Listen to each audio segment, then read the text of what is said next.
এইটা আমি পার্সোনালি প্রথম থেকেই আমি বিশ্বাস করি, আমার এমন কোনো ব্যক্তি হয়ে যায় নাই যে আমার ভিতরে ইগো থাকবে। আমি দিন শেষে একজন মানুষ, ভুল ভ্রান্তির ঊর্ধ্বে না। আপনিও ভুল ভ্রান্তির ঊর্ধ্বে না, আমিও ভুল ভ্রান্তির ঊর্ধ্বে না। তো ভুল ভ্রান্তি আপনি থাকলে, আমার থাকলে অসুবিধা কোথায়? আপনার সাথে আমার কথা বলতে, আপনার সাথে মিশতে, আপনার সাথে বসতে কোথাও কোনো অসুবিধা নাই। ইনশাল্লাহ আমি আশা করব পরবর্তী সময়েও আমি চলে যাব। এসিল্যান্ড থাকবে মনে হয়, আরও কিছুদিন থাকা উচিত। ওসি সাহেব হয়তো চলে যাওয়ার কথাই, কারণ এটা একটা যেহেতু একটা নির্বাচনকালীন পরিবেশ সৃষ্টি হয়েছে, সে কারণে স্বাভাবিকভাবে আমাদের এটা বদলিটা তো আসলে এটা রুটিন ওয়ার্ক মনে হয়, সরকারের এটা রুটিন। যাই হোক, আমরা চলে গেলেও আমি এই বিষয়টা নিশ্চিত করতে চাই যে আমার পরবর্তী যিনি আসবেন বা আমাদের পরবর্তী যারা আসবেন, আপনাদের সাথে যথাযথ সাপোর্ট এবং তথ্য বিনিময় থেকে শুরু করে বিশ্বস্ততা সম্পর্কটা অবশ্যই থাকবে, সবসময় থাকুক, এটা আমি আশা করি। আমি আমার 1 বছরের কর্মকালের মধ্যে বলতেছি, আমি আপনাদের কাছ থেকে কোনোভাবেই ন্যূনতম যন্ত্রণার শিকার হই নাই। এটা আমি আপনাদের অনেকের সামনেও বলি, অনেকের অ্যাবসেন্সে বলি। এর অর্থ এটা নয় মিলেমিশে খাইতেছি, এটা না। আমি ফেরেশতা না, আমার মধ্যে দোষ ত্রুটি আছে,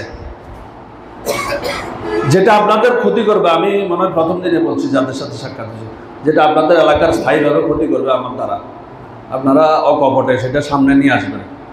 আমি নয়, আমার উপরে নিয়ে যাবেন।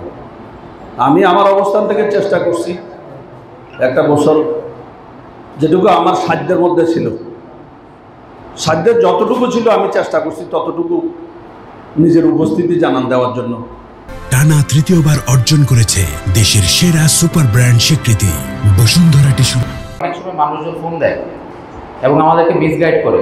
আমি নিজে একাধিকবার গিয়েছি বিভিন্ন জায়গায়, মানুষের কাছে তথ্য পেয়ে পরে দেখলাম যে এটা আসলে ফেক নিউজ আর কি। এমন হয় অনেক সময় যে উত্তর দিকে কোনো একটা খারাপ কাজ হচ্ছে, আমাকে দক্ষিণ দিকের কোনো একটা জায়গায় খারাপ কাজ হচ্ছে বলে তথ্য দিচ্ছে। আমি কিন্তু দক্ষিণ দিকে যাচ্ছি, কিন্তু সে আবার উত্তর দিকে তার কাজ সমাধান করে ফেলছে। এরকম আর কি, মানুষজন আসলে বিভিন্নভাবে এরকম করে। তবে আপনাদের কাছ থেকে তথ্য পেলে আমি অন্তত এই ব্যাপারে নিশ্চিন্ত থাকি, যে কারণ আপনাকে তো আমি চিনি এবং আপনাদের দায়িত্ববোধ থেকে আপনারা যে আমাকে মিসগাইড করবেন না, এই ব্যাপারে আমি নিশ্চিত। তো এই জন্য আমি আপনাদেরকে আসলে ধন্যবাদ জানানোর ভাষায় আমি প্রতি মুহূর্তে আপনাদেরকে ধন্যবাদ জানাতে চাই। এটি আসলে আমরা যদি আসলে যৌথভাবে আমাদের কাজগুলো করতে পারি, তাহলে আসলে কিন্তু আমি একদিনে সব কিছু পরিবর্তন করতে পারবো না, আমরা সবাই মিলেও একদিনে কোনো কিছু পরিবর্তন করতে পারবো না, কিন্তু পজিটিভ চেঞ্জটা যাতে আমাদের মধ্যে থেকে আসে। যারা আজকে এখানে অতিথি হিসেবে আসছেন, আমরা আপনাদের সেই মহব্বত দিয়ে আমাদেরকে দিকে দেখবেন।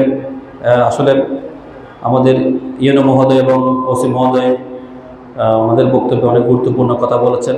আমার মাঝে মাঝে অবাক লাগে, এই মানুষগুলা এই একটা জায়গায় গিয়ে মানুষের সাথে এত বেশি মিশে যায়, আর ওরা যখন এই জায়গাটা ছেড়ে অন্য জায়গায় চলে যায়, ওরা কীভাবে নিজেকে মানিয়ে নিতে পারে, আমার এটা কেমন জানে লাগে। এই যে আমাদের ইউনো মহোদয়, ওসি মহোদয়, এসিডেন্ট মহোদয়, ওদেরকে ফরিদ ছিল মানুষ কতটুকু ভালোবাসে আসলে ওরাও জানে না।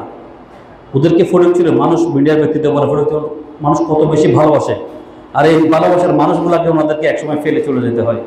তো আমরা আপনাদের প্রতি কৃতজ্ঞতা প্রকাশ করছি, আপনারা শত ব্যস্ততার মাঝেও আমাদেরকে সময় দিয়েছেন।